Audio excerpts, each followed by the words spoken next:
今天开始，我与你们沈家恩断义绝。你再说！我说，我要与你们沈家恩断义绝，把你们从我这拿走的统统夺回来。再说！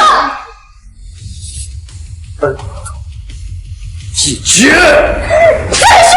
你再说！沈南飞，第一巴掌当你是我大舅子，第二巴掌这几年你没欺负过我是，第三巴掌看在你至少能关心过我的份上，我不计较。这后面几巴掌就当断了我们这几年的情分。现在情分没了，亲情断了，你还有什么责任？小周，你现在真的要跟我们断了情分，要跟我们断亲？难道这几年你对我们从来就没有过真感情吗？是，我们是错怪了你，可能也是为了你好。大姐是怕你走了弯路。又是为了我好。当我被诬陷成肇事逃逸的罪犯时，耳边尽是你们的咒骂时，那一声声咒就像一把把刀，恨不得把我刮干净了喂狗。让我背锅顶罪，也是为我好，真可笑。也是，谁让我是流落在孤儿院长大没有教养的废物？你们的成见就是一座大山，压得我脊梁骨咯吱作响。可你们谁又会听一个废物狠狠？你们知不知道，那年冬天，我跪在十字街头乞讨，翻垃圾桶，一双手10个指头全是冻疮、溃烂、流脓，我怎么没有被饿死？是你说做人要有教养，要有规矩。可你根本不知道，我只有比流浪狗更凶狠，我才能从他们嘴里抢吃的。而你们就只会站在道德制高点上指责我。我怎么不知道沈仲当初受了这样的苦？沈南飞，是你说我回到了沈家，你就把我当亲弟弟，让我活得有自信有尊严。我信了，我就像一个溺水的人抓住了最后一根救命稻草。你沈家的地下室我住了5年，你沈家里里外外上上下下的灰尘我打扫了5年，你沈家一家仅1亿10室，我躲在地下室里吃着残羹剩饭。因为我碰了你们的美食，你们就会说我虚荣，说我穷人乍富需要克制。我不服，我疯狂读书，我写作写诗，我写企业策划，我就是要证明我跟你们一样。可最后我还是错了，你们就任凭这个畜生窃取我的成果。成见这座大山，我走的父母1000多个日夜，我始终都凿不出你们看不起我的眼。小周，我们，你们不是不信你们能有今天都是靠我，你们不是不信你们的诗词歌曲电影企业策划都是我写的，我会在你最擅长的地方一个一个全部踩在脚底。沈仲变成今天这个样子，真的不是因为我们对他的偏见吗？大姐还说什么所有创作都是他写的，我看他就是为了博得大家的关注才搞这么一出。就是，哼，他早该走了。他走了之后，我们家只会更幸福更和睦。让他在外边吃点苦也好，只有这样，他才能知道我们对他是多么的好。都怪我，是我没有把他教好，是我对他的关心不够多。我一定会把他带回来，好好教他，教他做一个正直善良的好人。大姐说的对，还是赶紧把大哥接回来吧，毕竟这一切都是我的原因。锦州，这不能怪你，毕竟你也是因为我。就让他出去冷静几天吧，让他吃点苦头，到时候我再接他回来，也能让他意识到自己的问题。他不是说我们有了今天都是因为他吗？哼，他不是吹牛说会写诗会创作吗？那你就放手让去做呀，让他来打败我们呀。大夏之身，沈家人不是骄傲吗？不是看不起我，那我就在你们最骄傲的地方将你们打落神坛。沈南飞，你是第一个。都是干什么吃的啊？102次电台的收听率已经跌到了谷底，10几个栏目竟然比不上大夏之身的一个沈南飞，月亏损。你们说说，不解散，我拿什么脸面去跟下面说呀？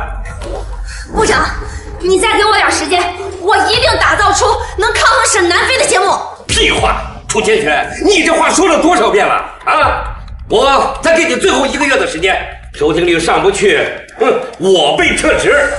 到时候整个1024电台都将并入大夏之城，你们在座的每一位都将去配合那位接班主持人沈南飞。1个月的时间怎么能够呢？请问咱们江城1024电台招聘主持人吗？能打败大夏之身沈南飞的？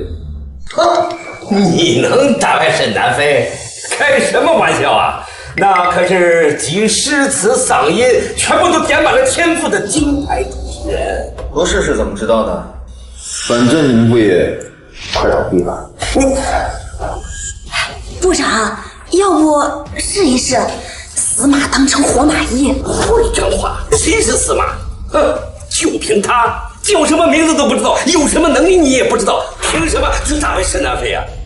就凭这个，16字风水秘术。南飞，部长让你今天全力以赴，一定要彻底压死1024电台，完成对他们的并购。收到。欢迎收听《大夏之声》，我是沈南飞。其实我们终其一生所追求的幸福，不在过去，不在未来，而是在当下。碗中餐，眼中景，身边人。眼中景，碗中餐，身边人，3餐4季，家人闲坐，幸福安康，灯光可亲。沈南飞，我当时写这些的时候，真没想到你们根本没把我当家人。疯了！我真的是疯了！我居然去相信一个素人在夜间黄金档去播什么1001夜谈，这可是1024最后一块还有点收视率的时段。要是出了什么纰漏，我就等着被总台直接炒鱿鱼吧。部长，这早死晚死，那都一样是死，还不如就和他沈南飞打擂台。他就算是播成了一坨粑粑，那也能在同一时段恶心他大夏之声一下。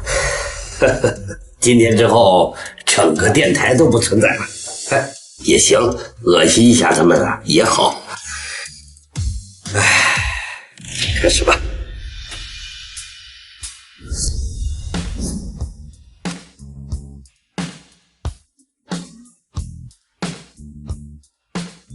大家好，这里是江城电台10241001夜，每夜一个故事栏目，我是你们的新朋友沈周。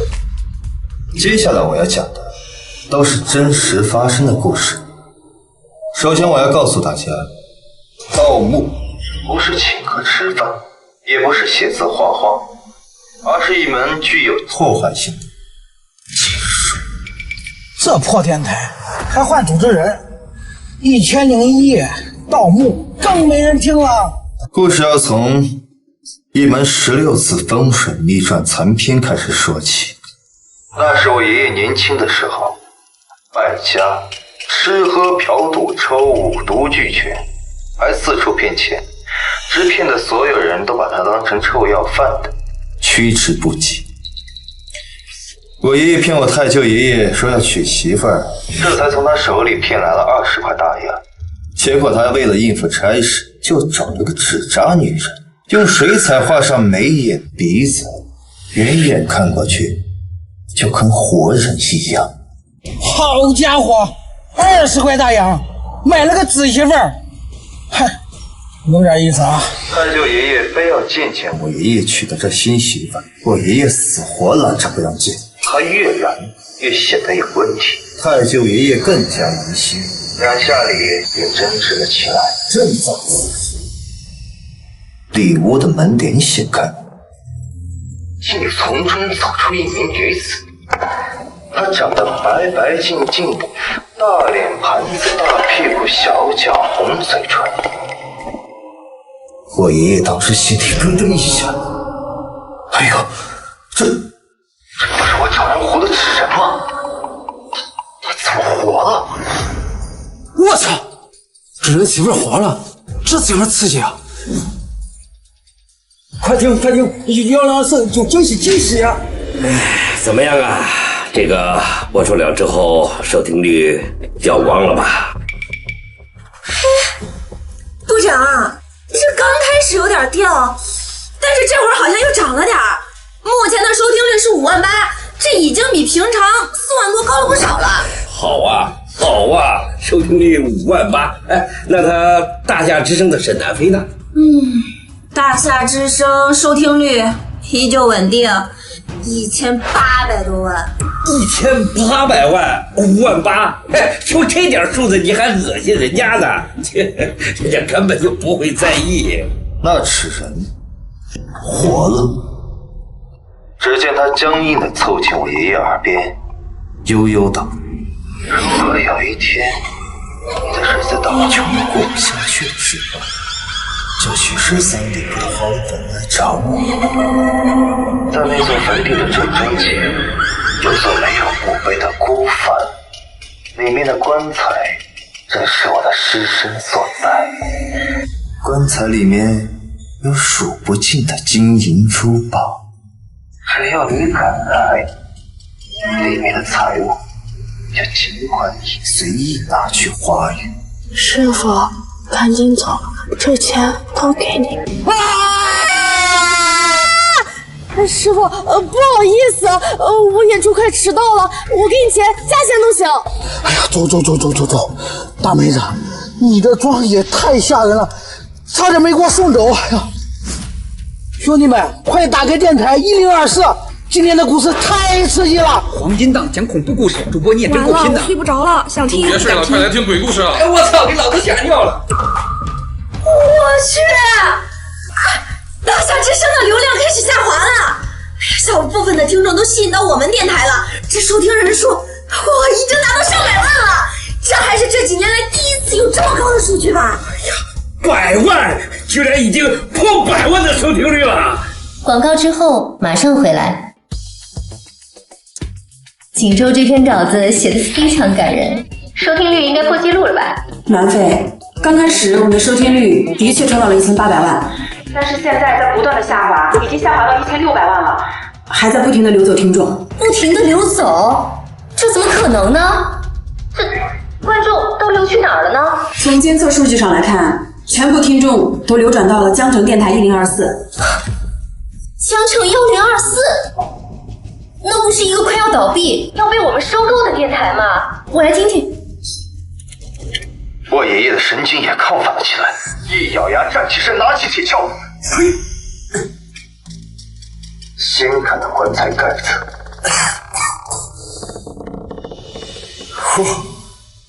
这棺中赫然躺了一个美女，高鼻梁，大红嘴唇，洁白的脸庞，两边用红胭脂点了2个大红点，凤冠霞帔，红丝绸吉祥袍的新娘子。播音功底很强啊，引人入胜，绘声绘色。只不过这声音怎么听着有点耳熟呢？这个1024的新主持也太厉害了吧！这水平，这感染力，这不亚于大姐呀。这该不会是哪个隐藏的艺术家出来的吧？我爷爷的眼睛只剩下那关中女士身上的首饰，那些金银宝石在风斗的光线下诱人的闪烁着。他伸手就要去撸那女士手上佩戴的祖母绿宝石戒指，刚把手伸过去，关注的新娘子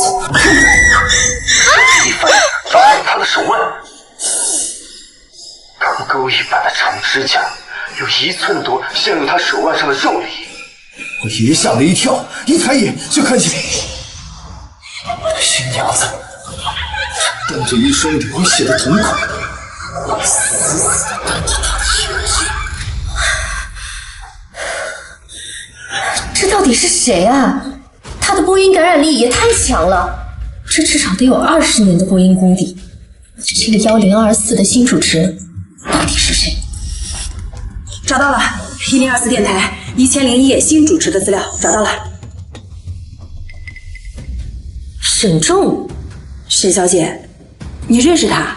那你能不能把他挖到咱们电台呀？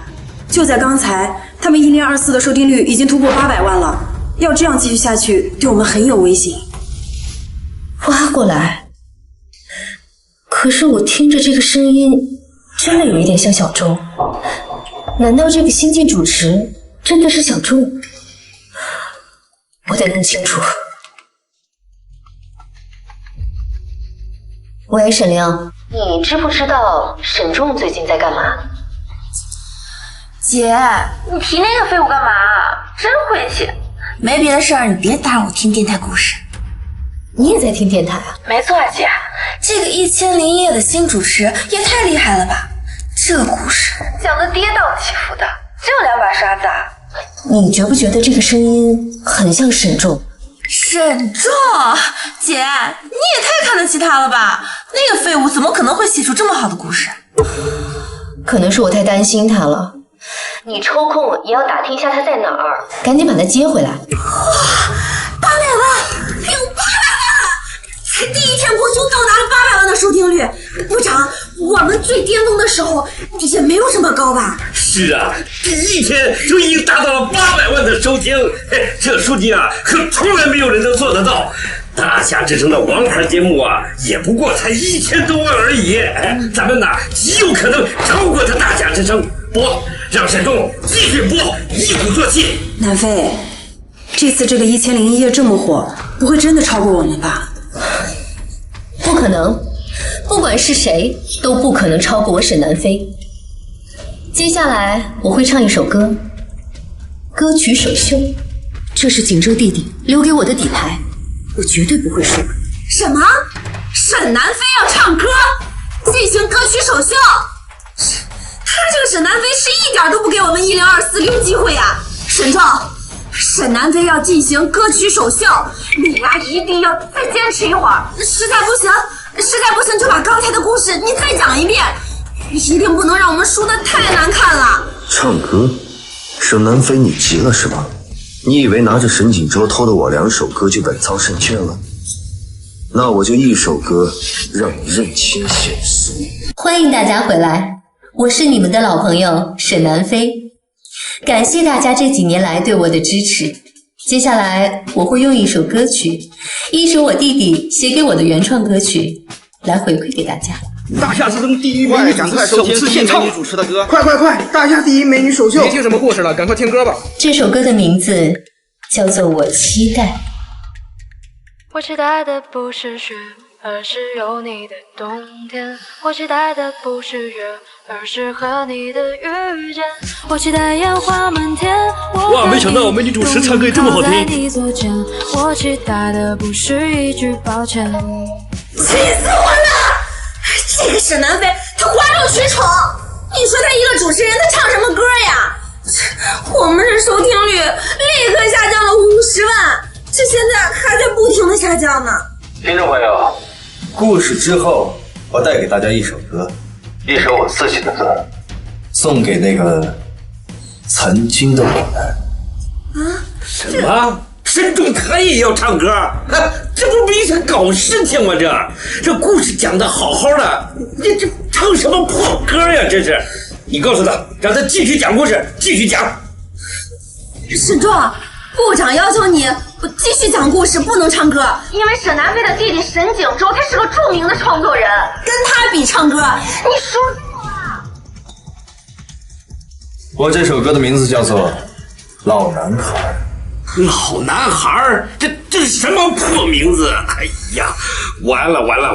嘿，这要是能赢才怪了呢！这下肯定要把大家之争给彻底踩死了。老男孩，什么怪名字，没意思，不听了。那是我日夜思念、深深爱着的人啊，到底我该如何表达？他会接受我吗？也许永远都不会跟他说出那句话，注定我要浪迹天涯，怎么能有牵挂？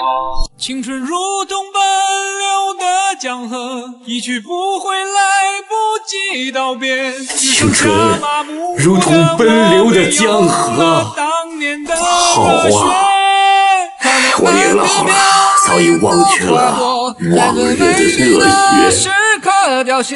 我怎么听着这首歌这么想哭啊？为什么呀？转眼过去多年时间，多少离合悲欢，曾经只在四方少年，羡慕南飞的雁。我好想哭啊！这歌像是唱出了我内心的声音。听歌，都来听歌，都给我哭！快来听歌！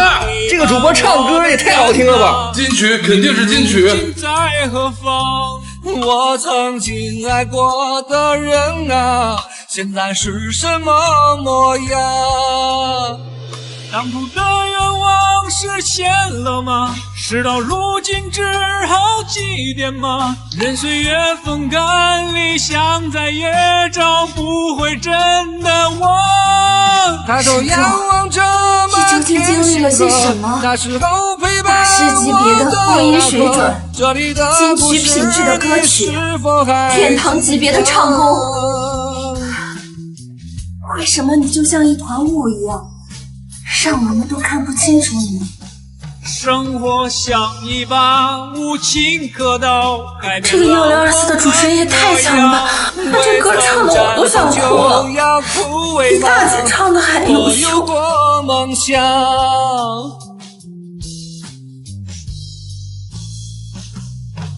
青春如同奔流的江河，一去不回，来不及道别，只剩下麻木的我，没有了当年的热血。看那满天飘零的花朵，在最美丽的时刻凋谢，有谁会记得这世界它曾经来过？我期待染白了头，我和你相拥走很远很远，不顾一切的爱永不会变。感谢大家收听南飞的节目，我们明天继续。任岁月风干，理想再也找不回真的我。抬头仰望着满天星河，那时候陪伴我的那刻，这里的故事你是否还记得？如果有明天，祝福你，亲爱的。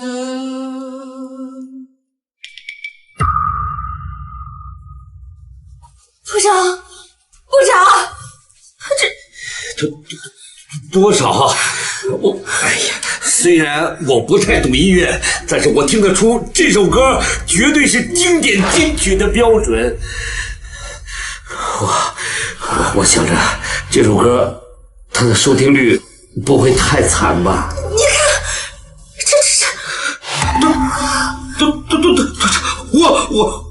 我今天的收听率的确达到历史新高，2200万，但是压不垮1024。这怎么可能啊？2200万的收听率啊，压不垮一个小电台。那他们的收听率是多少？2200万，他们的收听率竟然和我们的持平了。南飞，今天是持平了，但是对面只是一个毫无名气的主持。今天他一炮而红，明天输的可能就是我们了。我没有看错吧？收听率居然是2200万，这已经从大夏之声持平了呀！没错，我们和大夏之声打平了，全靠他沈重。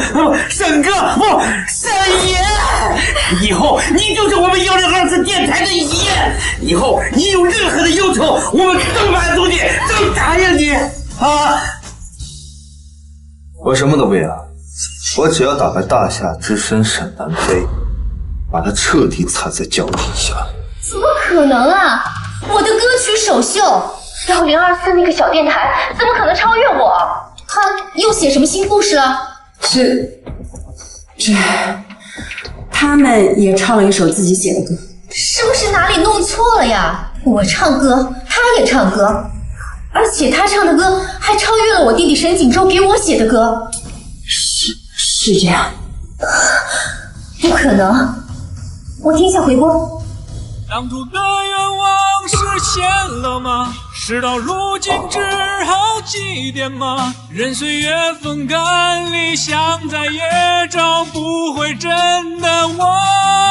抬头仰望着满天星河，那时候陪伴我的这首歌的歌曲品质和唱功都在我之上。今天收听率持平，那我们明天怎么办？这个1001夜的主持沈重到底是何方神圣？沈重，为什么偏偏是这个名字啊？只可惜我的弟弟沈重不会有这样的才华，不然我也不会这么担心他。你弟弟沈重，这个主持是你弟弟？怎么可能？我那个弟弟要是有这样的才华，我做梦都会相信。不过不管他是谁，都不可能打败我沈南飞。锦州，我的亲弟弟锦州，一定可以写出超越1001夜的故事。1024电台沈重，不管你是谁，都不可能比锦州更优秀。沈南飞，明天我就让你在你最引以为傲的地方被大封杀。锦州，你最近有没有什么新的稿子可以给我？之前给你写的稿子这么快就用完了？糟了，沈重之前写的那点东西都被用的差不多了，我上哪儿给他写稿子去？最近啊，市级电台出了一个1001夜的节目，那个主持人无论是讲故事、作词作曲还是唱歌，都远胜于我。今天已经把收听率扳平了，很难讲之后会不会把我比下去。1001夜，就是我们两个最近听的。你们说这个1001夜的主持人到底是何方神圣？怎么这么厉害？哎，说起来，这个主持人还和沈重重名呢。沈重，哼，他要是这么有才华，那就好了。他要是这么厉害，我们至于对他这么严厉吗？这种天才啊，是万中无一的。小众资历平平，怎么和别人比啊？哎，对了，你找到小众的下落了吗？姐，你还真要把他找回来啊？他要是在外面混不下去，他不就灰溜溜自己回来了吗？他毕竟是我们的亲弟弟，这么多年在外边也受了不少苦，就算有的时候没规矩没教养，带回来我好好教就是了，怎么能真的不管呢？啊，好，我去帮你找回来就行。姐，那你就先去忙你电台的事儿。锦州，你之前的稿子啊，帮我获得了金牌主持人的称号，这次是不是也能帮我重回第一啊？大姐，我最近忙着写歌，还真没有什么时间。你之前可不是这样的呀，不管以前我要的有多急，什么时间要，你都会给我稿子的。以前是沈重那个傻逼，只要你说缺诗词，他能不眠不休的给你写。难道现在让我给你当写照吗？大姐，我有办法了。明天你的电台直播呢，我去给你当嘉宾，这样不仅可以宣传我的新歌，还能提升收听率，一举两得呢。那就太好了呀！明天我的节目一定能够创造历史收听记录。哎，沈重，我刚刚得到消息，沈南飞的电台要邀请天王沈景洲当嘉宾，说要发表新歌。这下完了，天王的粉丝那么多，他唱起歌来的效果肯定比沈南飞要好。沈景洲要去大夏之声唱歌，打败沈南飞可能是幸运，但是他沈景洲可是天王啊！比唱歌你是比不过了。哎，不过你可以继续讲你的恐怖故事啊！只要咱们的收听率别低得太难看就行了。这本来昨天收听率能够持平，我还想着今天说不定还能够超过沈南飞呢。沈南飞有这样的人脉，我们想打败他也只能靠奇迹了。没想到打败他们的那一天来得这么快。你放心，今天我就让你见证奇迹。若逢新雪初霁，满月当空，下面平铺着皓影，上面流转着亮银，而你带着笑的向我步来，月色和血色中间，你是第三种角色。欢迎收听大夏之声，我是主持人沈南飞。今天是最后一场大选，我为大家请来了歌坛新晋天王沈景洲，为大家带来他最新的歌曲《认真的选》。我去，月光与血色之间，快看大夏之声啊！景洲歌坛天王哥哥。大家好，我是沈重，今天1001夜，我来继续为大家唱歌。嘿，来了！哎呀，今天不知道这主持人唱什么歌。哎呀，大姐和小弟的电台已经开播了，但是我又想听那个1001夜那个新主播，他有什么新花样？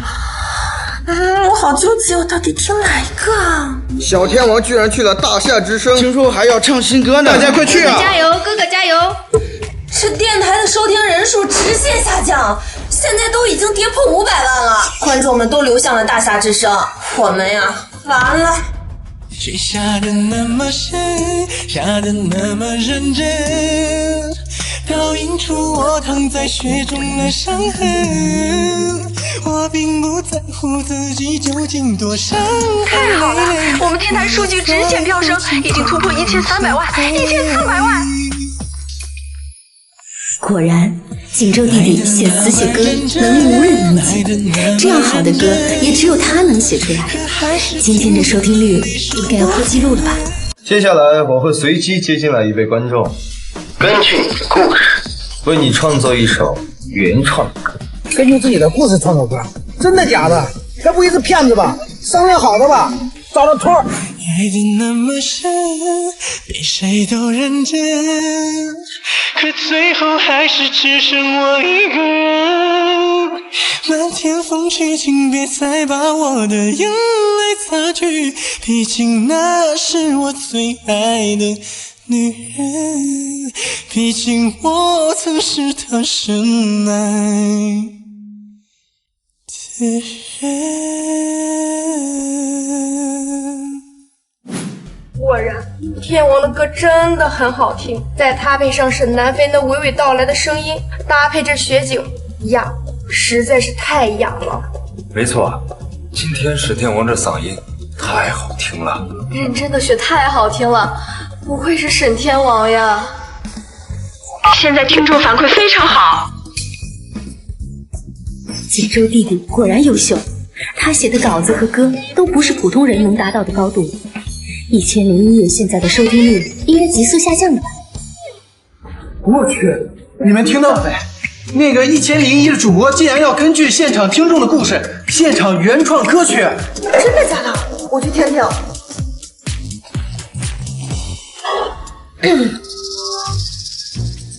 要不我们还是先听《1001夜》。这个叫做打探敌情。好，接下来我们接听第一位听众。你好，你真的能根据我的故事创作出原创歌曲？没错，请说出你的故事。我是一个小三。我去！我是一个小三。我去，这也太炸裂了吧！我是一个小三。我知道他有老婆和孩子，我依旧选择跟他在一起。我就是别人口中的小三。贱人！我去，这小电台这么炸裂！哎，我去，快去看《1001夜》。都是唱歌，还不如听沈天王。你懂什么？有人在他的电台里爆料当了小三，还要主持人根据他的故事写一首歌。我去，这么刺激！我去看。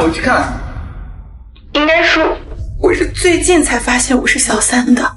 我一直以为我跟他是正常的恋爱，他给我买车买房，不让我工作。他说他会养我一辈子。我真的以为我遇到了对的人，我相信了他的花言巧语。我真的以为我能跟他在一起一辈子。我像是他一只可有可无的影子。直到那天，我逮到他和老婆孩子去逛街，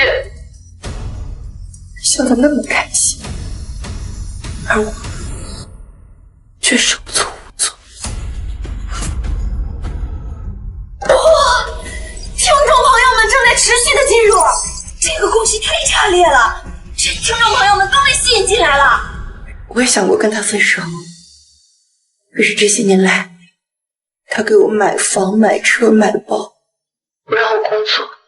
如果我跟他分手，我连基本的生存能力我都没有，我真的不知道该去依靠谁。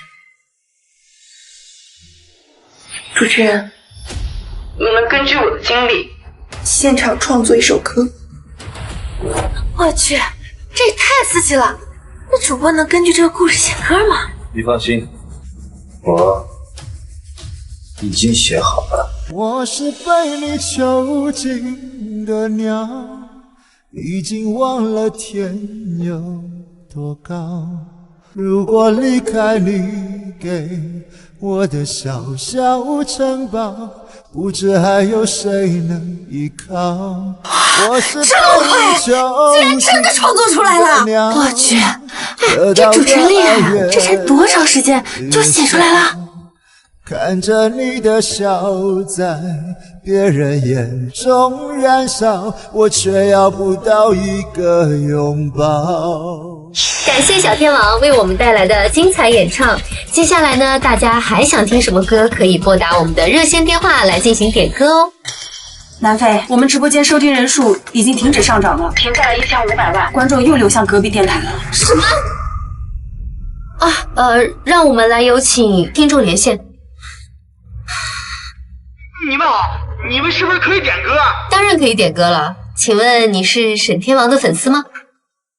只要是我的歌，你想要听什么，我都可以满足你。那你能根据我的人生经历现场唱歌吗？创作歌曲需要时间，需要灵感，这怎么可能做得到？不是你们说能根据听众故事现场唱歌曲的吗？你们不是1001夜吗？我们这里是大夏电台，请问您还有什么其他要点的歌吗？那算了，我要去1001夜，让主播根据我的人生经历给我量身创作一首歌。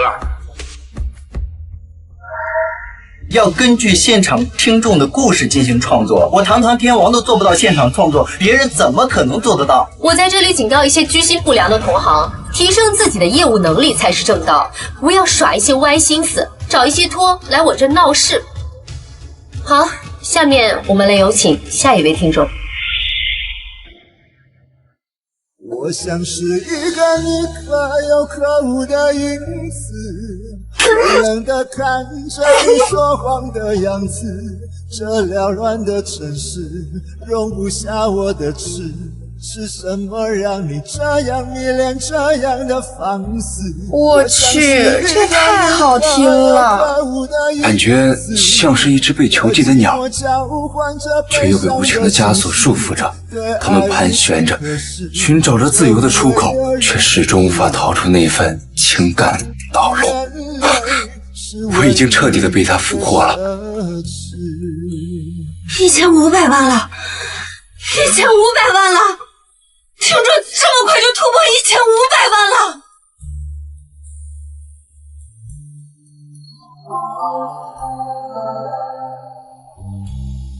我是被你囚禁的鸟。是沙哑的嗓音，将这份无奈和绝望演绎得淋漓尽致。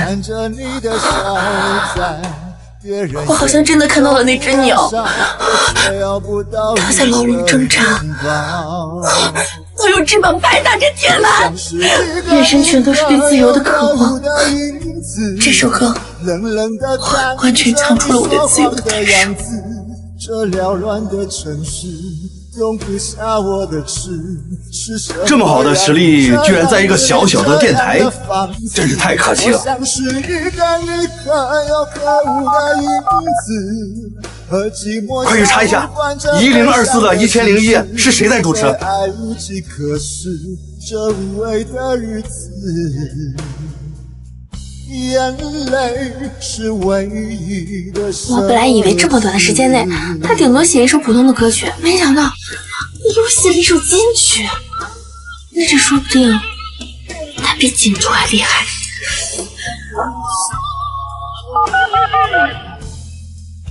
快查这个人到底是谁！我出500万，500万不行，我出800万，800万不行，我出1000万。赶紧找到他，不惜一切代价把他挖到我面前。我像是一个你可有可无的影子，冷冷地看着你说谎的样子。这缭乱的城市容不下我的痴，是什么让你这样迷恋这样的放肆？2800万，2800万了，而且还在上升，你已经创造奇迹了呀！南非，我们收听率已经跌破800万了，听众全部留下1001。接下来让我们接听下一个电话。喂，是不是你们说能根据我的故事写歌啊？不好意思啊，打错了。已经不足300万了。主播，我想跟你说我的初恋，你能给我们写首歌吗？打错了。喂，我跟你说我的故事，你能给我原创一首歌吗？打错了。打错了。请问这里是1001吗？我再说一次，这里是大夏之声，不是什么1001。大姐，咱们不播了吗？这样节目不就开天窗了？都已经没人听了，我播它干嘛？这个1001夜的主持人，我倒要看看他到底是何方神圣。这怎么回事？这肯定是挂羊头卖狗肉，连我都不能保证现场创作，他还要根据现场听众的故事创作，这不是开玩笑吗？不行，我倒要看看他究竟是谁。我像是一个你可有可无的影子，和寂寞交换着悲伤的心事，对爱无计可施，这无味的日子，眼泪是唯一的奢侈。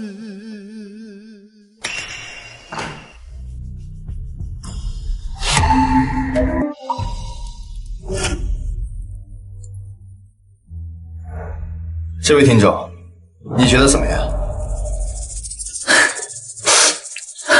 太好听了，完全唱出了我的心境和委屈。你喜欢就好。那么接下来我们有请下一位听众。大姐，你怎么了？对了，他不是说可以根据听众的故事现场原创歌曲吗？我这就打电话过去。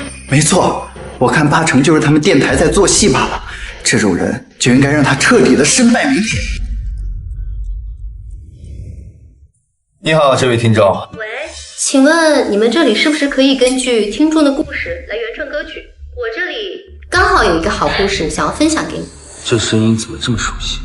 好像是我大姐沈南飞。好，请说出你的故事。我有一个弟弟，从小就流浪在外，20多岁的时候被我们接回家。我们全家人可以说对他是掏心掏肺，我们不嫌弃他没规矩没教养，给他住大别墅，让他吃山珍海味，每年给他6000万的零花钱，让他去最贵的贵族学校，给他最多的疼爱和资源。可他呢，因为一点误会就叛出家门，到今天都杳无音讯。果然是他，我的好大姐。在他的眼里，我永远是那个没有教养、忘恩负义的白眼狼。既然你想要让我被万人唾弃，就给你好好的尝一下。怎么样？我的故事讲完了，你可以原创了。当然可以。哎，兄弟们，你们听1001夜没有？这投稿人的弟弟，他可真不是个东西啊！他就是家里给了他这么多资源，一点也不知道感恩，生米恩，斗米仇啊！这种弟弟就不应该把他接回来。你有没有觉得这个声音听着有点像大姐？她不会再给电台打电话吧？我可以为你原创一首歌曲，不过在这之前，我想问一些关于你弟弟的问题。我想电台直播间的听众们也都想听听看。没问题啊，你问啊。你说你们一家对他掏心掏肺，让他住大别墅，那你还记得他住哪一间吗？这我当然记得啦，我怎么记不得小仲住哪里了？2楼好像是沈凌的，3楼是诗颖的，最大的房间是锦州的，那小仲在地下室。哦，原来您说的大别墅就是地下室啊。穷人乍富，难免会骄奢淫欲。我只是为了让他守规矩，才给他一个地下室让他过渡的，这都是为了他好呀。嘿，哪有过渡5年的呀？你说每年6000万的零花钱，你有转账记录吗？你说的无数资源和宠爱，你能举个例子吗？为什么我竟然什么都想不起来呢？这投稿人不会在撒谎吧？这家人也太不是东西了吧，竟然还敢在节目上胡说八道。这位听众，根据你的故事，我为你原创了一首歌曲，希望你听好。这不可能的，这么短的时间内他能唱出什么好歌啊？简单点，说话的方式简单点，递进的情绪请省略，你又不是个演员，别设计那些情节。这怎么可能？这么短的时间内，他真能原创出一首歌？这是什么水准？这是什么意思啊？说我是个演员，说我故意设计这些情节，我是真的为小仲好才这么做的呀！我是希望小仲成长为一个像小弟你一样正直善良的人才这么做的。该配合你演出的我掩视而不见，再逼一个最爱你的人即兴表演。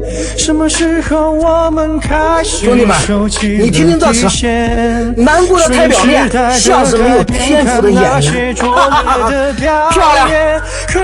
难过的太表面，他这是在质疑大姐的真心。大姐这么好，太配。这是在质疑我的伤心和痛苦吗？你又知道些什么呢？我对我弟弟的爱是真的。才是考验，没意见，你想怎样我都随便。你演技也爽，就应该狠狠地打他的脸。这算什么姐姐呀？这跟我的故事完全没有一点相似之处。我不承认！不承认！不承认！别逼一个最爱你的人即兴表演。什么时候这是在说我演戏，说我没有底线吗？可是小钟，我的弟弟也是这么想的吗？我是真的爱他，才会这么做的呀！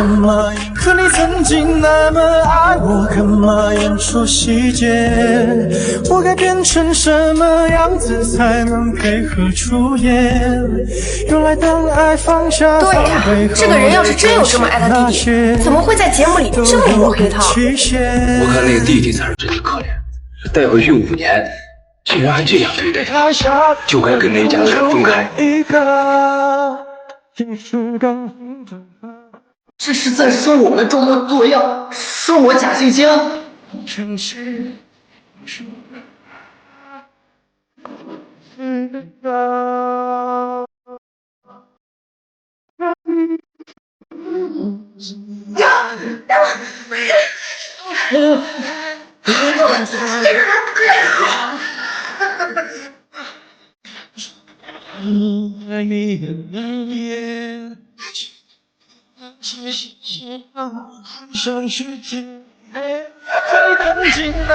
剪掉那些情节，让你看上去体面，这是在说我胡编乱造，说我故意抹黑小钟。你是怎么敢质疑我对小钟的爱呀？都是出于对他的爱，才会对他严厉，才会屡次纠正他的错误。这一切都是源于我爱他。我就不信这个世界上还有这么不识好歹的人，钱和资源都不要，执意要回平湖，肯定是做了对不起人家的事儿。这是造谣，这是造谣，这跟我讲的故事完全对不上。这个我不认，我不认。可你曾经那么爱我，干嘛演出细节？不在意的样子是我最后的表演。是因为爱你，我才选择表演这种成全。不可能，不可能！我对小钟那么好，他怎么会质疑我们姐弟之间的感情呢？秦州，我一定要去找到这个电台主持人，你陪我一起。大姐，我马上要和未来娱乐的顾总签约了，我得先走。那我自己去。今天的故事就到此为止，明天同一时间我们不见不散。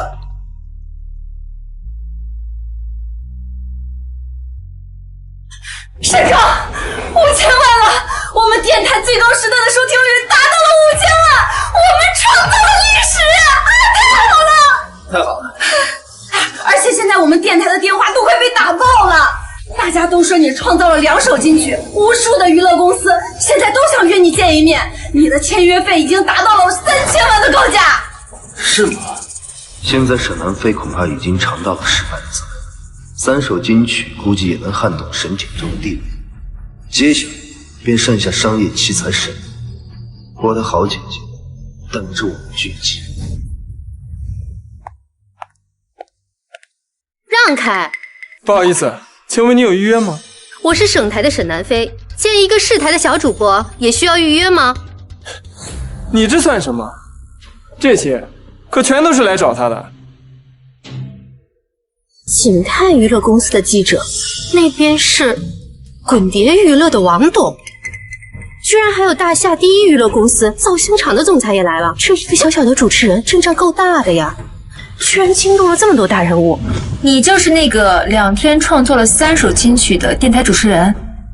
没错，是我。你好，我是未来娱乐的总裁，我叫顾灵儿，想跟你谈个合作。沈仲先生，你愿意跟我们签约吗？未来娱乐的总裁，当时沈锦州就是利用我写的歌成功签约了未来娱乐一路探图，怎么他竟然要和我签约？今天不是沈锦州签约的日子吗？你未来娱乐的总裁，你准备签约沈钟啊？没错，我在电台听过你的歌，不光是现场创作，还能根据观众的故事再创作，且首首都是金曲。只要你能跟我签约，我向你保证，能让你在最短的时间内成为最闪亮的那颗星。哎，这可不行啊！沈重都已经答应跟我合作了，怎么能跟你签约呢？沈重的违约金我替他赔了，而且我可以付1个亿的签约金。1个亿？1个亿算什么呀？在我们电台每个月也能拿到10多万的。没错，沈重确实很有才华，难道你想把他困在这么一个小小的电台吗？呀，千雪啊，他沈重可是咱们台的栋梁支柱啊！哎，你可千万得把他给我留住啊！你说的对，你走吧。你说什么？他走了，咱们台怎么办？千雪呀，你真愿意让我走？他说的也对，如果你留在这里当一个小小的主持人，也没什么大出息。未来娱乐这样的大公司抛来的橄榄枝也不常见，我不能拖累了你。你放心，我就算离开了电台，也不会抛弃你的。你说这话什么意思啊？鬼吹灯的故事我已经写完了，到时候就把稿子留给你。相信电台的收听率不会下降多少，最起码打败沈南飞的电台不成问题。太好了，谢谢你沈重，你真的是太好了。哎呀，幸好电台不用倒闭喽。你对我有知遇之恩，我是不会放弃你的。沈重先生，您这是打算跟我签约了？没错，只是我不要你的1亿的签约费。不要1个亿的签约金，但我要未来娱乐50%的股份。什么？50%的股份？沈重先生，你知道未来娱乐公司50%的股份值多少钱？那可是上百亿。纵然你有再好的创作能力，再好的嗓音，你也不能狮子大开口要上百亿吧？谁说我只是当一个小小的歌手？我要以我的歌入股未来娱乐。2首歌曲可值不了上百亿。谁说是2首？我要靠这200首、2000首的金曲，以及我个人所带来的商业价值。2000首金曲。行，我可以跟你签约，但是你要向我证明你的价值。部长，我们电台的电话都要被打爆了。刘天王重金邀请沈重给他量身定制1首歌，他愿意出资1000万。郭天王也打来电话，想要和沈重先生合作，还有田哥天后。我这边接了10几个艺人电话，都要和沈重合作。现在还需要我证明我的价值吗？没问题，我这就起草合同。沈重先生，希望我们合作愉快。合作愉快。不是你们未来娱乐让我来的吗？顾里2顾总呢？不好意思，我们顾总有急事儿。我可是堂堂天王，你们就这么对我？您要是不愿意等，可以先回去。可签约的事儿，你能告诉我你们总裁去哪里了吗？据说1001夜一个新主持人2天原创了3首金曲，我们顾总准备去亲自见一见他。1001夜。又是他！那个电台的主持人到底是何方神圣，竟然能惊动未来娱乐的总裁？不好意思，各位，都先请回吧。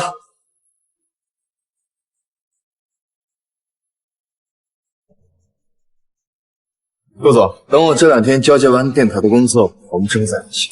好。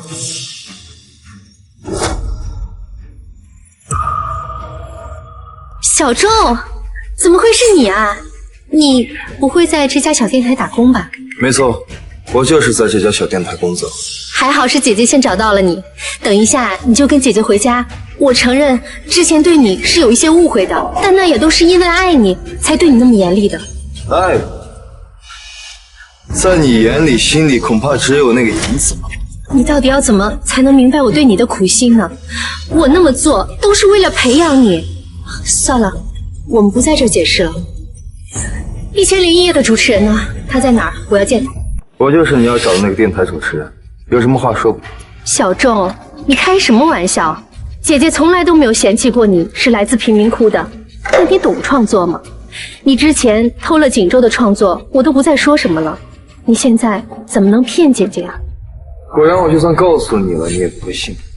那个主持人连续创作出了2首金曲，在短短的时间内创造了历史收听记录，还写出了那么好的故事。他这样的实力，就算是锦州来了，也会自愧不如的。你怎么能屡次撒谎骗姐姐呢？连我一个外人都能看出他的实力，你作为他姐姐，竟然不相信他？果然，人心中的成见就像是一座大山，就算是沈仲说的是实话，你们也不会相信吧？我能作证，沈仲就是我们电台的主持人。小仲，竟然真的是你！你写出了那么好的故事，还在那么短的时间内创作出了金曲。你有这样好的实力，为什么不早点告诉我？我刚刚说了，你信了吗？是我之前忽略了你。小仲，为了你的职业发展考虑，你以后就别在这干了。你跟我回家，为我写词，给我写歌曲。我敢保证，以后可以让你像锦州一样优秀。好，原来你是想让我回去给你写歌呀？如果我没用，你可能想都想不起来我吧。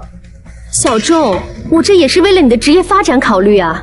这样，我代表大夏之声，每年给你1000万的薪酬。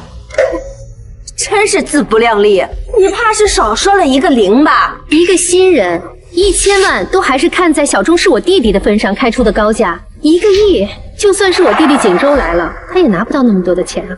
唉，恐怕你还不知道吧？现在沈仲的身价是1个亿，你那点钱打他叫花子呢。小仲，姐姐知道你有创作实力，但是你怎么能联合外人一起来诓骗姐姐呢？骗？在你眼里，我就永远是一个满嘴谎言的骗子是吧？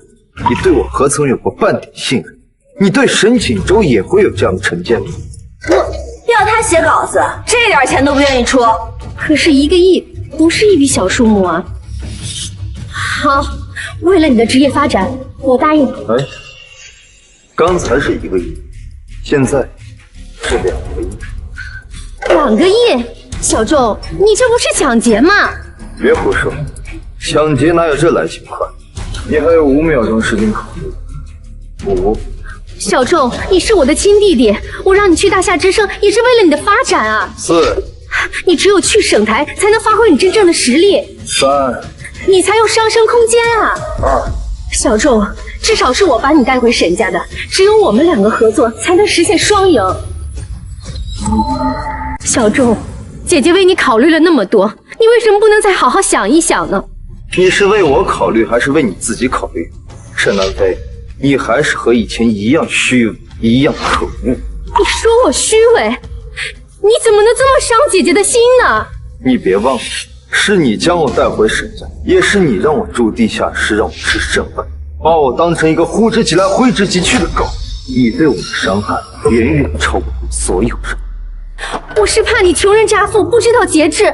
我没想到你竟然为了这么一点小事而记恨我。这只是第一步，我要让你失去天才主持人的称号，我要让沈锦州成为没落的天才，我要让沈林的商业地位逐渐陨落。小仲，是姐姐错了，我以后会好好对你的，之前欠你的我都会尽力弥补。你跟姐姐回家好不好？我没用的时候就把我一脚踹，现在我有用了又想让我回去，别做梦！别忘了是你自己说的，你只有1个弟弟，而我就是你沈家的一个污。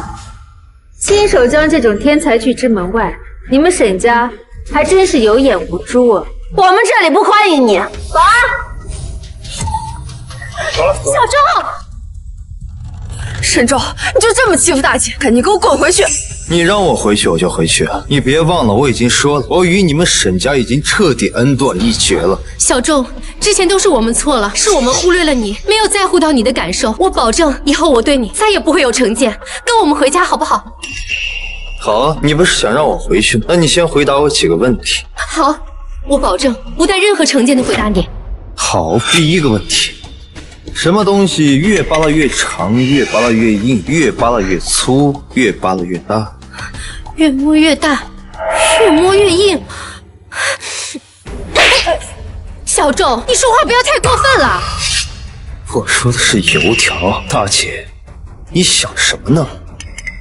第二个问题，什么东西放进去时候硬邦邦的，拿出来时候软绵绵的，还流出一些液体？沈仲，你说话别太无耻。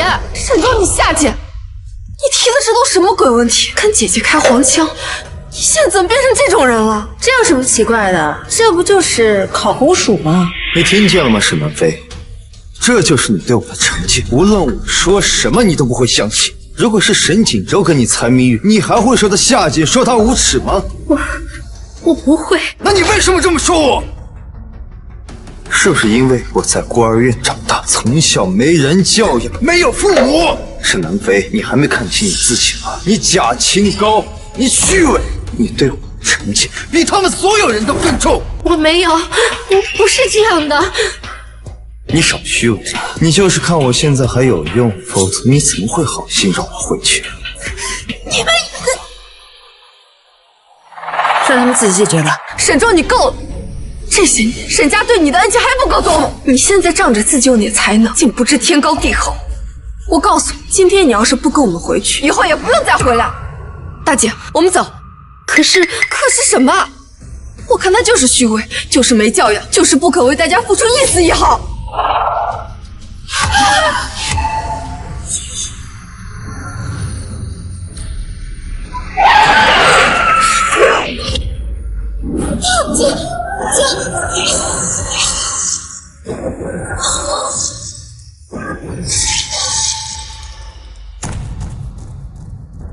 大姐，你没事吧？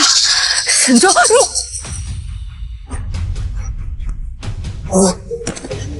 你，沈州。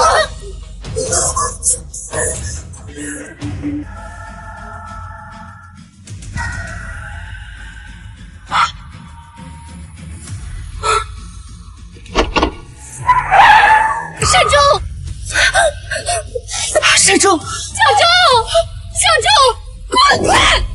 要不是因为你们，沈州会成这个样子吗？跟我没有什么关系，是他自己不小心。你快别说了，小周，你怎么样？不小心？如果不是为了救你们两个，沈州他会受伤的。行了，先救沈州小姐，赶紧叫救护车。你舅现在伤势很严重，不能移动。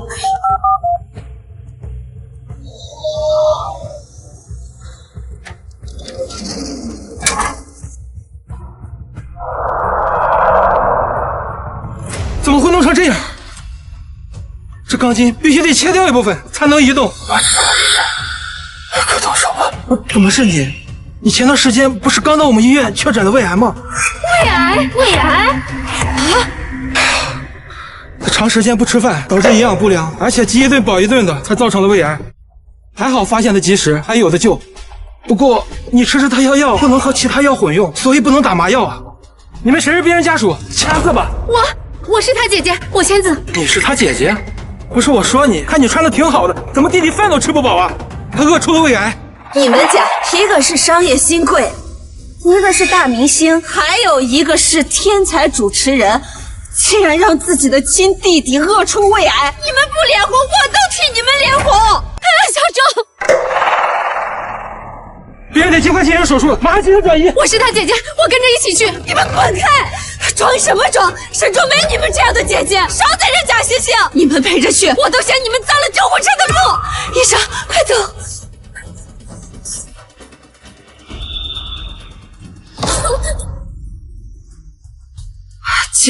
姐，你别太担心了，可能他没有那么严重，他就是装的呢。实在不行，我叫保镖把他绑回来。他不会再回来了。怎么还没来呢？把我叫过来说签约，结果就把我晾在这里。要是能和未来娱乐签约，我就能拿到5000万的签约金，还有他们的大力扶持，这对我未来的娱乐发展是个很大的助力。别是出什么岔子了，不行，你去问问。沈天王实在是不好意思让您久等了。终于有时间了，签约合同准备好了吗？实在是抱歉，我刚刚接到我们顾总的电话，他现在有急事儿，请您先离开。你们让我来就来，让我走我就得走。我告诉你，现在外面多的是公司，正是抢着要跟我合作。你们再这种态度，签约金就不是5000万能摆平的了。既然如此，那干脆就不签约。还没成为大牌呢，就开始学会耍大牌了。顾总，我不是那个意思，咱们早就商量好了，你怎么能突然毁约呢？我本来是看中了你的创作才华，才给了你5000万的签约金。可是每次叫你来现场创作，你都推三阻四的。那请问，我为什么要花5000万来买一个什么都不会的垃圾呢？我才是现在最出名的天王。再说了，现场创作这也太难了，能在这么短的时间内写出一首歌，那是天才。娱乐圈里有几个人都做得到？你的哥哥沈仲就能做到。沈仲就是一个废物啊！顾总，你可不能被他给骗了，你为什么要签约一个废物啊？他是不是废物，我想你比我更清楚。至于为什么签他，我也用不着跟你解释。你们沈家果然除了他都是垃圾。滚吧。好，你别后悔。沈仲代替我签约了未来娱乐，他也不会。他这电台的收听率怎么会一落千丈？他不是行业断层第1名吗？还有景州为他写稿，怎么轻易就会有人超过他呢？可惜了，那个1001夜的新主持人写了恐怖故事，还创作了2首金曲，横空出世，现在都成为行业第1了。真不知道他到底是个什么样的人物。是沈仲。谁？沈仲，那个废物，他在麒麟窟10几年，又没受过什么精英教育。这个废物，他会创作？你是不是搞错了呀？没错，的确就是小仲。之前我们对他的偏见实在是太大了，我也是今天才知道他的实力。妈，现在小仲重伤在医院，我们是不是应该过去看看？死了吗？没死有什么好看的？妈，他毕竟是您的亲儿子呀。我没有这样满嘴谎话、没规矩、没教养的儿子。妈，沈仲他得了胃癌。什么？因为他吃饭总是饥一顿饱一顿，医生说他已经得了胃癌。好在是早期，还有的救。都怪我，是我没有把他照顾好，是我的错。这怎么可能？管家，我们沈家还能少了他吃的不成？还能饿着他？夫人，您说了，不能让大少爷习惯了骄奢淫逸的生活，让他习惯吃苦。所以，沈家准备的饭菜都没有沈仲少爷的份儿，他只能吃些剩饭剩菜罢了。哎，就算是这样，那也是因为他之前总是针对我儿子，给他点教训而已。就是啊，就算是这样，那我们还让他上了京大学呢。如果没有我们，他能上江城大学吗？那可是贵族大学，没有我们他能进得去吗？可是这是沈仲少爷自己考上去的，而且他还申请了助学金，学费也是贷款。你是说我亏待他了？那还得怪他自己，怪他自己性格沉闷。他要是早说的话，我们能帮他。行了，大不了接他回来，以后对他好点。哎，你下去。这些人从始至终都没有关心过沈仲的伤势。他说的对，我们真的不爱他，更不尊敬他，也无人在意他。妈，不管怎么说，现在沈仲得了胃癌，还重伤住院，我们都应该把他接回家，是吗？夺走了我的签约，现在还想夺走我的宠爱，门儿都没有。妈，哎呦，儿子，你这是怎么了？谁欺负你了？没事了，妈，就是哥哥抢走了我和未来娱乐的签约合同。什么？他怎么会抢走你的合同？他不是在电台当小主持人吗？是沈仲，他在电台原创了几首金曲，可能吸引了未来娱乐的总裁吧。他还会唱歌？我看他就是瞎蒙的。哥哥恐怕是不想让我跟未来娱乐签约，可他明明知道唱歌是我这一辈子的梦想，还是让顾良让拒绝合作。沈仲他也太过分了！你们怎么就能确定是小仲不让锦州签约的呢？为什么就不能是对方没有看中锦州的实力呢？你们对小仲的偏见是不是太大了呀？姐姐是不是觉得我写的稿子没有沈周的好，就觉得我这点没用。大姐，你也太过分了！这些年沈周每次都针对锦州，你又不是不知道。现在锦州把合同丢了，你难道还要怪他吗？我也不是这个意思，我只是觉得不能什么事都怪在小周头上。你就是太偏心了。就是，不就是区区2首歌而已，那说不定是沈周瞎蒙的，或者是有高人指点。你们还是不相信他有实力？你们一个个亲眼看着他把一个小电台从籍籍无名变成了现在遥遥领先的第1名，都还是不相信他有实力。你们对他的偏见是不是应该放一放了？妈，可是就算哥哥再怎么厉害，也不能抢走我的资源。就是，沈仲他明明知道我儿子最想要的就是当明星，未来娱乐是最大的造星公司，他都不能让着点锦州。就算是他真能写出什么恐怖故事和歌曲，那也得先给你跟锦州。没错，我们沈家重点培养的就是你们2个精英。哼，他一个废物，就算他有资源，用在他身上，他纯属浪费。他要是有良心，就应该献出来，助你们2个出名。好啊，我说这小子为什么会突然离家出走，还说和我们断亲，合着是知道自己有点实力，想离开我们沈家了。哼，行，那我就让他知道，就他那点小聪明，离开我们沈家势力根本不值一提。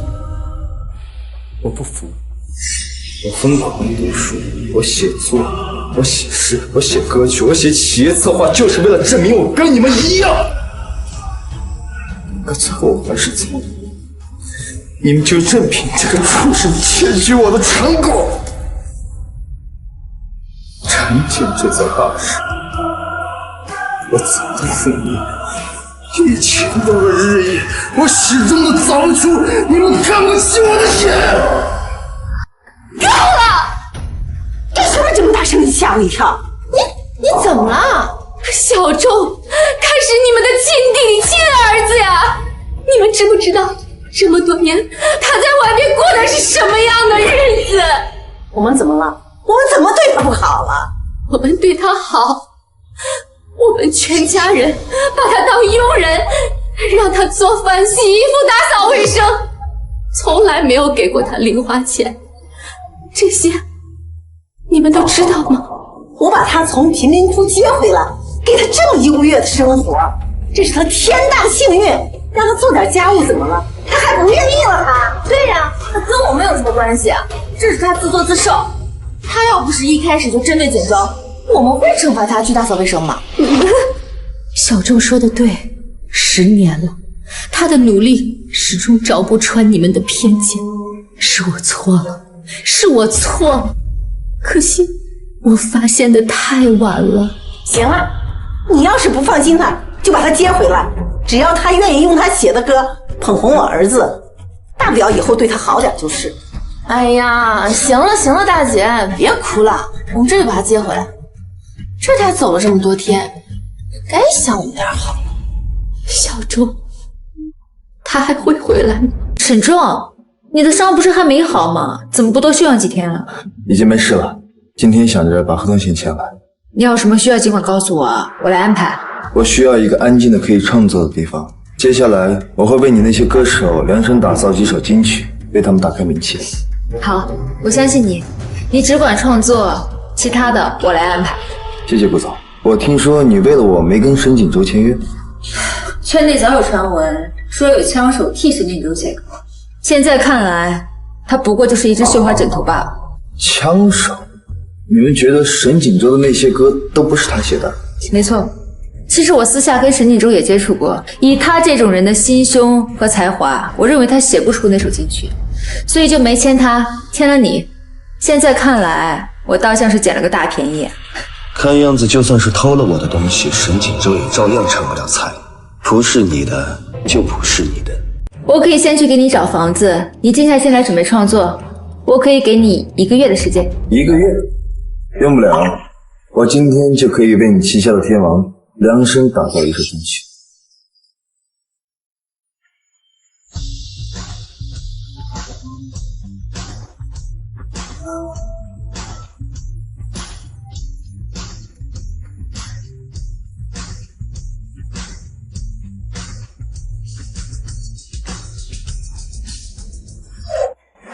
可就写好了，我要的可是正儿八经的金曲，不是随随便便什么歌都能糊弄的。你看看你的。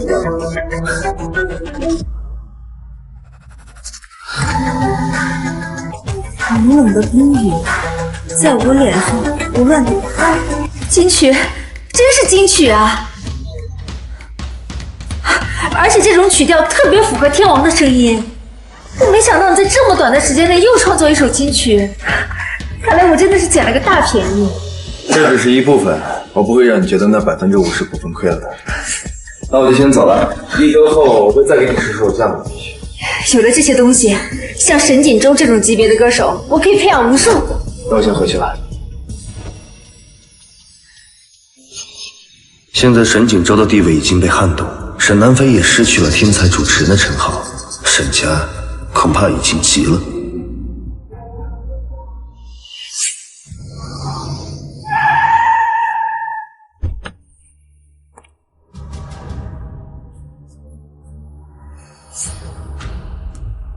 沈正，妈让你跟我们回家。你让我回我就得回，我说过了，我跟你们沈家已经彻底恩断义绝了。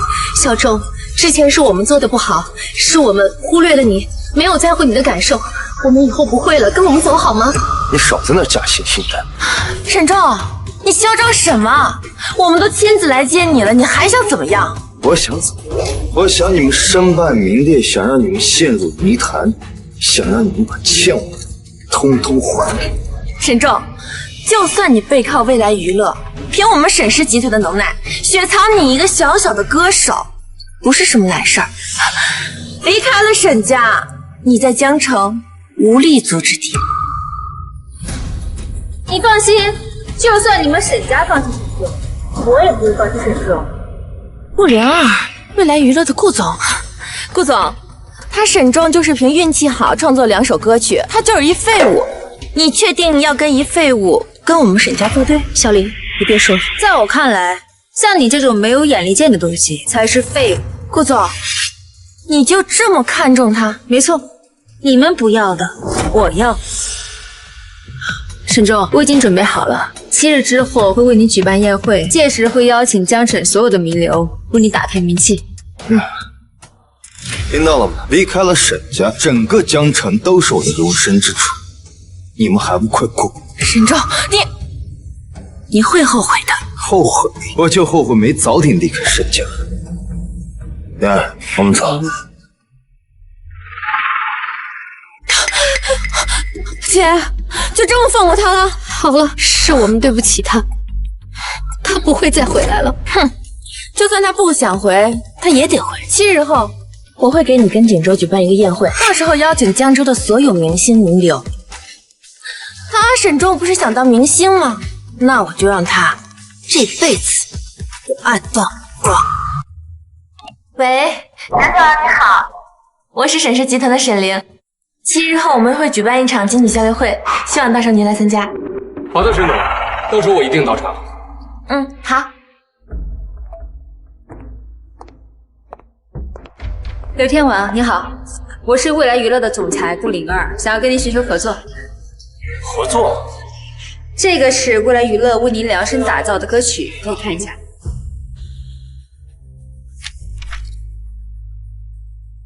冷冷的冰雨在我脸上胡乱的拍，好词好曲，这只要一经推出，肯定能震惊整个华语。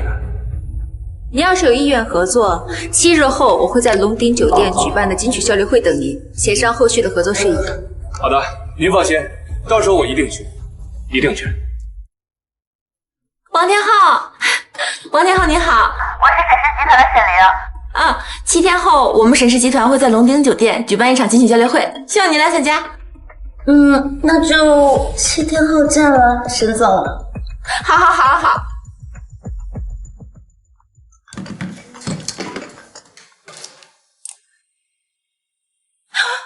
什么？未来娱乐给我送来了一首量身定制的金曲，人在哪？我现在就过去。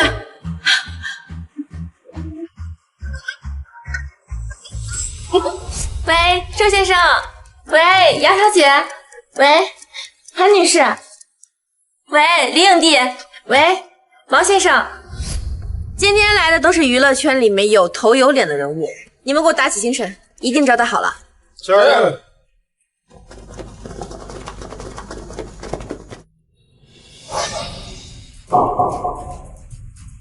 沈仲，你也在这儿？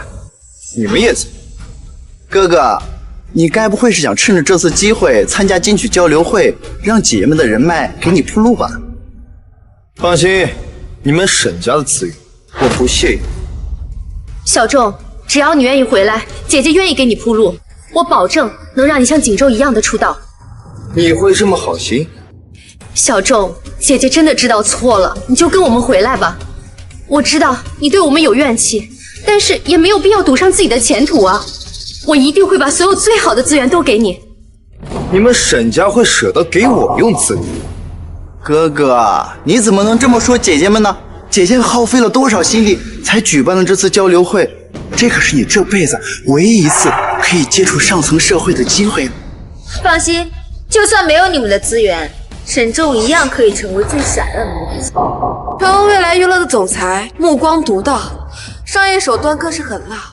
但是这一次，恐怕要在今天这件事上栽一个大跟头。我已经跟所有娱乐圈有头有脸的人打过交道，他们都会来参加我们沈家的音乐交流会，是吗？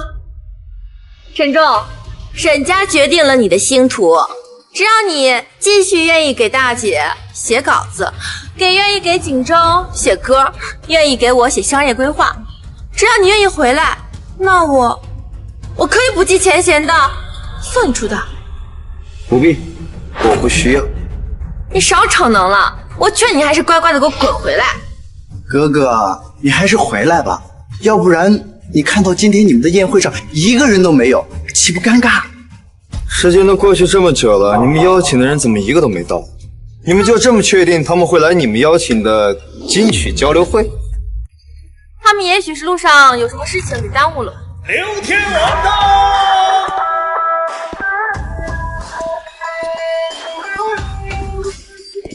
刘天王，崔小姐，实在不好意思啊。没关系的，不要紧，您先进去。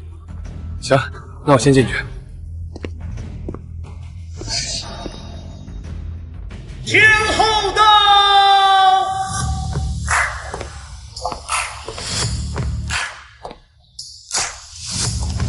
王天后，不好意思啊，沈小姐，没关系，没关系，我能理解。那您先进去。好的好的，那我先进去。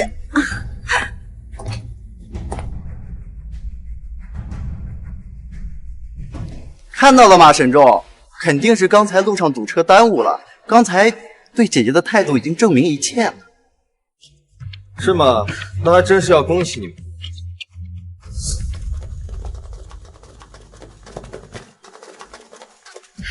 看到了吗，沈仲？这就是我们沈氏集团的号召力。我劝你赶紧给我滚回来，否则你就算脚底站穿，也等不到你要的那个人。谁说的等不到的？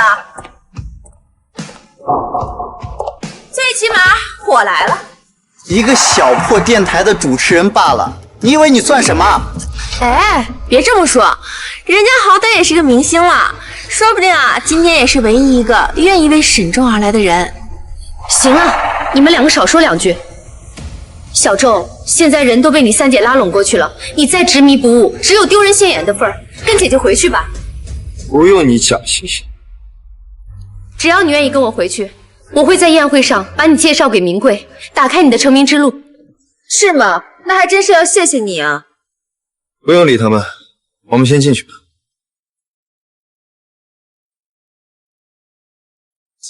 装模作样，不知道待会儿他们看到他们的宴会上一个人都没有，会是什么表情？行了，锦州，少说两句吧。行了，现在人都进去了，我们也进去吧。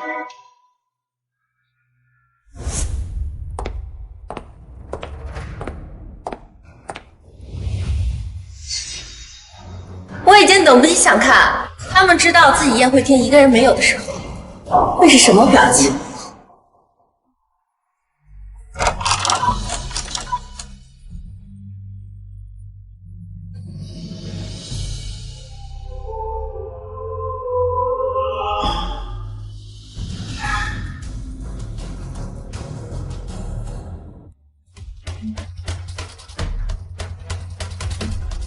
怎么一个人都没有？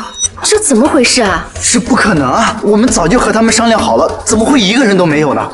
难道都去了沈仲那边？他们肯定是走错了，他们都已经答应我了。这2个房间这么近，肯定是那群不中用的服务员给引错了。三姐，我们这就过去把他们带回来。好，我劳心费神了这么久，绝不能给沈仲那个废物做嫁衣。咱们这就过去。好。沈仲，你们又干什么？我说你为什么这么自信？原来是叫那些服务员把我请的名流都请到你们厅了。哥哥啊，你再怎么想出名，也不能这样啊！你们就这么确定是我蒙骗了他们？不是你还能是谁？看到了吧，在你们眼中，我永远都只是一个谎话连篇、没有教养的人。无论我怎么做、怎么努力，都没用。小仲，大姐，别跟他说那么多，我现在就进去，撕开他的真面目。哼！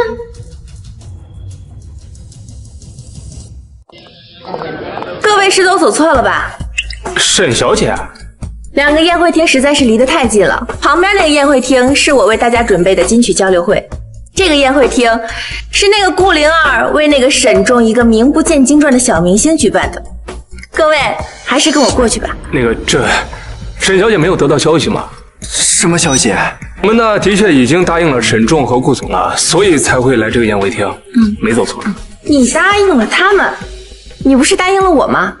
那个，这也不能怪我呀，实在是沈仲为我量身定做出了一首金曲，我要是不来，这歌不就被人抢走了吗？沈仲给你创作？没错，那首歌呢完全贴合我的声线，而且那词那曲一经发布，绝对大爆啊！对对对，还给我写了一首甜歌《低赛的人》，你们都有吗？有，我们都有。这怎么可能？沈仲怎么可能在这么短的时间内写出这么多首歌，还个个都是金曲？我有没有那个实力？沈锦州你还不清楚？你这些年的成名曲不都是偷我的？你胡说什么？我胡说？你是不是又想说我冤枉你，说我无中生有，说我抹黑你？沈锦州，你要是真有那个真才实学，真会创作的话，不如现在现场创作一首试试看。创作需要时间，需要灵感，需要氛围，怎么可能说创作就能创作呢？你不是自诩创作天才吗？不是什么题材都能创作吗？你怎么不创作？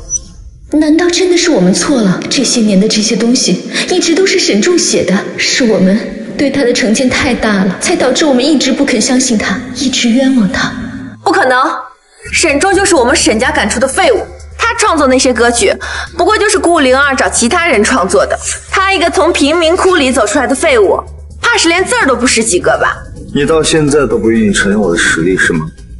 好，你想比文化素养，想比文字底蕴，我跟你比。拿笔来。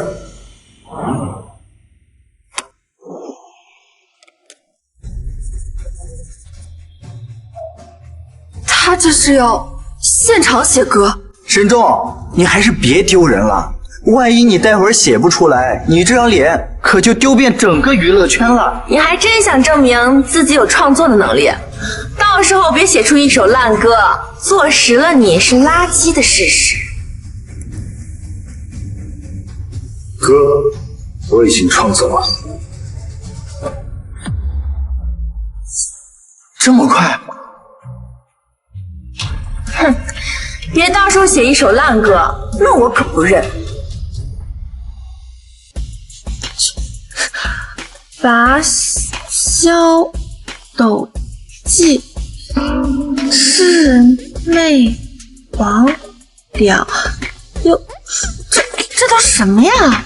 火焰啥？这都是啥呀？沈仲，你别以为你会点生僻字就是会写词了。如霜如妆，火焰炎炎，世事渺茫瑰宝。心中接力航行，心拒绝独行，体无分庭，面面挂裂，风为鬼脸，龙心大大。这竟然真的是一首歌，我以前怎么没发现？它他唱歌这么好听。这不算，这不算，这不过是生僻字堆起来的罢了，怎么能叫词呢？根本没有半点水平。我们中国的汉字落笔成画，留下5000年的历史。似釉为拙，似水为漫，似火为液。你说这没水平，我看是你不识字吧？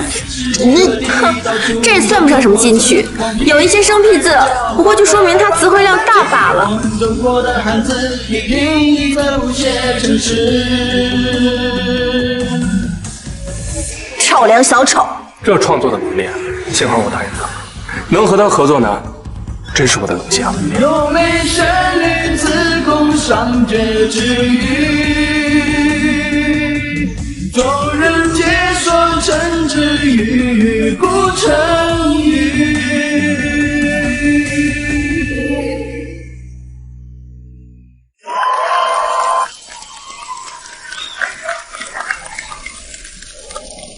这可比那小沈唱的好听多了。现在你们愿意承认沈重的实力了吗？这是我错了，是我误会了小众。明明已经知道他的创作实力，可却还是不相信他。你要有这实力，为什么不早点拿出来？你要早点拿出来，祝沈家早日登顶。我看你就是自私，就是自利。我自私自利？没错，你有这种实力，你为什么不给大家写个稿子，给锦州写些歌曲？这样他们在他们的行业早就第一了。三姐，别说，我就说你就是自私自利。你有这样的创作能力，还不是从沈家出去的？哪怕你奉献一点点，你就奉献一点点给沈家，这样沈家早就如日中天了。我没有帮你。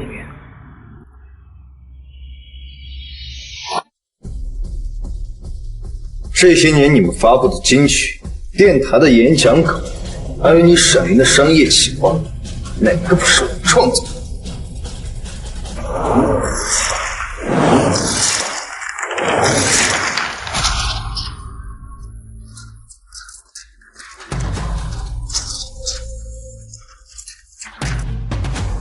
认真的选啊！这竟然是沈重写的，这不是陈景州在获得天王奖的时候声称自己的原创歌曲吗？这不是让我获得天才电台主持人称号的那篇稿子吗？那次直播收听率突破了1000万，也直接让我成为大家眼中的天才主持人。原来这都是小众的功劳。这是我的剧本，就是靠它，我才成了影后。小众，这是我的商业企划，这是我23岁时拿下城南项目的商业企划书，还有这个是我25岁时打败对手的转型建议，这是我28岁时，这些都是锦州给我做的，难道是我错了？是姐姐们错了，我们一直误会小众，原来都是小众在帮我们。姐姐真的知道错了，小众，原谅我们。现在知道，晚了。这些年我给你们的，也是时候收回来了。